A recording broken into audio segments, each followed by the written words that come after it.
parado. Um trânsito infernal pra vir pra cá.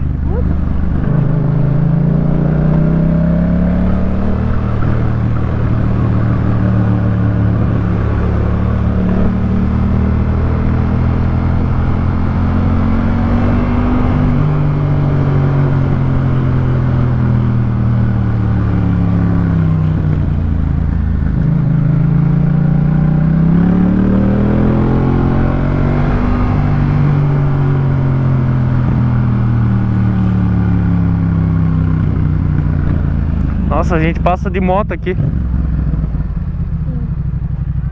Direto. Pra vir dos rolê. Olha que lindo de trás. É. Que horas você tem que voltar? Vou voltar às 3.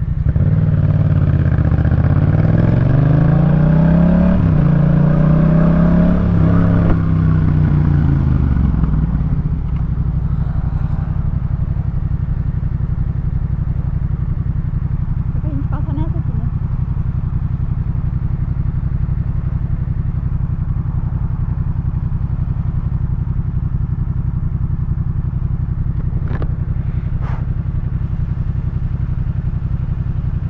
A galera é muito lenta no trânsito, não sabe andar, nossa.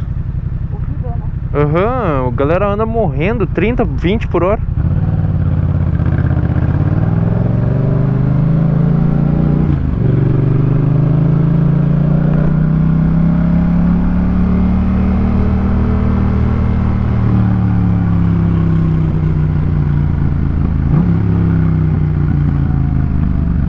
Nem sabia que a Moto Sprint era nessa rua também. Nossa, não tem não.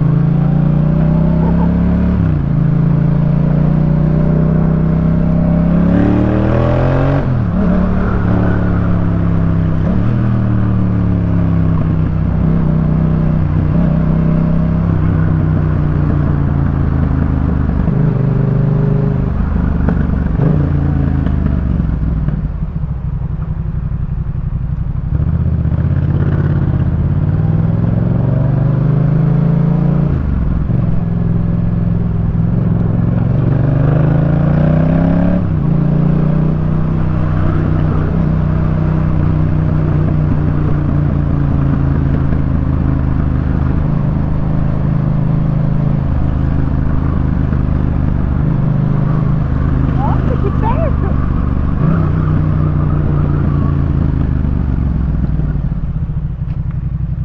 É, só que eu tenho que ver onde que é a entrada dela, que é do outro lado da rua ali. Ah, é verdade.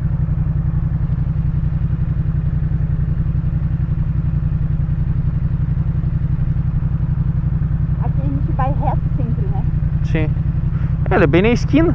Uhum. Eu nunca tinha reparado.